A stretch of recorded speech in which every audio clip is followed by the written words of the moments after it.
Semyon stood on the threshold, unable to believe what was happening. Sounds came from the bedroom. His wife wasn't alone. But his thoughts weren't about betrayal, they were about Tara. Where was she now? Was she even alive? When he entered the room and saw everything with his own eyes, he only said, "So that's how it is." The man was thrown out of his apartment, his wife was kicked out next, and their things followed. "I'll file for divorce myself," he said before leaving. He drank for a week until he realized he was losing his mind. Tara's image wouldn't leave him. He went back to the place where he had abandoned the cat, asking around. No one had seen her. How could I have listened to her? Why didn't I protect her? He tormented himself. All his life, he had dreamed of only two things: a family and a cat. With Tara, everything had been real: loyalty, warmth, understanding.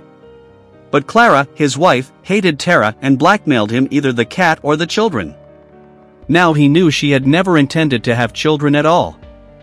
He sat in the empty apartment, realizing he had lost everything, and worst of all, he had betrayed a friend. If only he could find Tara, he would beg her forgiveness on his knees. Meanwhile, Tatiana was driving home along the highway in the rain. Between the cars darted a white cat, disoriented and terrified. The girl opened her car door. "Come here." An hour later, she was already taking her new passenger home, poured her a bowl of soup, and gently said, "Let's start a new life. I'll call you Snowy." The cat nuzzled her hand trustingly. That was how their friendship began. 3 months passed. Exhausted, Semyon took a leave from work on his boss's advice and went to the countryside to breathe and not do anything stupid. That morning, Tatiana decided to go mushroom picking and took Snowy with her. They were just stepping onto the road when the cat suddenly froze, ears pricked, then bolted forward. A man emerged from the fog. Snowy ran straight to him, and he fell to his knees, embracing her. "What are you doing?" Tatiana gasped. "Redeeming my sins," Semyon replied, clutching Tara.